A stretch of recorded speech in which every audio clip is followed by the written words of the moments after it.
Yo, why are Jamaicans so obsessed with clicks in the whip? I mean, I get it, but then like, why? Clicks? Kilometers? Everybody's like, you show somebody the nicest, cleanest car on and everything, but yo, let me see the clicks. I always thought that was funny. Yo, I can't lie. Man, last time I went whip shopping, I went with my uncle and this guy. See? Everywhere we went, still. How much kilometer? Yeah. What did click them say? How much click pon the car? And What? then, yo, it's funny because anytime, no matter what answer they got, oh, okay. Not good. Yo, if the year and the kilometers don't add up, all right. Like, there's a new car I'm looking at. I can't, like, not a new car, but a car I'm looking at right now. And, like, I'll show my dad the pictures and shit. And I show him the car. I'm like, yo, look at this. No, yo, the body looks clean. The seats aren't fucked up, blah, blah. What year is it? I'm like, 2005. All right, look good. How much click on it? So I'm like, yo, 177. All right, yeah, that good, man. Yeah. Like the math, it's just a 1, 2. I hear that though, still, because I'm subconsciously I do the same thing now. You know, like Yeah. when I bought my Lancer, I have a 2012, and I bought it at like 105 kilometers. See, so put shit into perspective. Like to me at least, when I kept learning about that shit, I understood it. Like, because it shows like how much the car's been driven, basically. You know, like yeah, where, like if you're driving it like 20K a year, or a man's pushing like 40K a year. I'm pushing like 40 now. Cause I'm at like 190 now. like now at the clicks just show like to me now it's just like yo like how much potential shit could be wrong. You know what I mean? Like, but then if I can't lie, if I see cars within the 5,000 range and shit, 5,000 kilometers total? yeah, you see some cars. Trust me. Yeah. 9 times out of 10, it's usually the person that drove the car out. But then there's that odd time where somebody just actually was just babying it, like actually doing the right checkups on it every single time, and they're able to just stretch it that far. And the car just can be sold at that kilometer it's at and still be kind of good, but like obviously not factory fresh. But yeah, because like this car I'm looking at, I'm like 2005 at 177 kilometers. Them numbers right. Them numbers right. And when you just told me, 05 you just, but take it in. That lets you know that the car hasn't really been driving. You just told me you had a 2012 at 105. Yeah. So put that in perspective. Like that 6-year difference is nuts.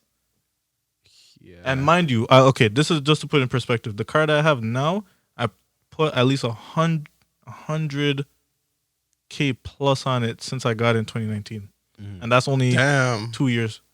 100K plus? Yeah, bro. I was working in Scarborough, and I was linking up my ex all the time, flying back home, going there, XYZ. But I'm just saying, like, it adds up. So when I see shit like 2005 all I'm saying is, from my experience, from seeing 2005 or, you know, the early 2000 cars before 2010, a lot of them are within the 200K range. Yeah. So seeing something below 200K at 2005 is like, oh, yeah, man, that look good. Yeah, nah. For me now, just a personal thing. My limit is like 10 years old. Yeah. Because my car is now 10 years old. Next year.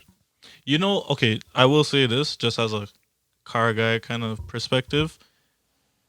This at a certain point, it comes down to if you know the cars, because certain cars that some of these manufacturers, at least from what I know from Japanese manufacturers, a lot of these guys used to go hard in the paint and like Materials. with like not even just materials, just like actually yeah, materials and just the type of how they used to manufacture it. Like a lot of these people used to put like arm and grease into it type of shit.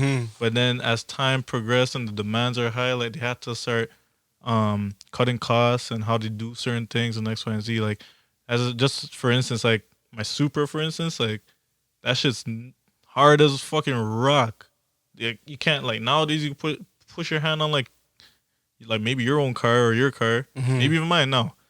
You push your hand in and You make a dent. You mix a dent. Oh, yeah. So what I'm trying to see is like some of these cars, like at a certain point, they kind of stop over engineering them because they're like, yo, we don't. It's not in the budget anymore. Yeah, we have to make the shit break. Yeah, so that's why I feel like cars after 2010 are low key like shittier because they don't have that love in it anymore.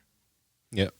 Yeah, it's a more like, I guess, like computer generated where it's like a man's designing it like that, and then now it's just a bunch of like Computers assembly line just building stuff Essentially, right? so it could bend and all that. Now, Like the car that I'm looking at right now.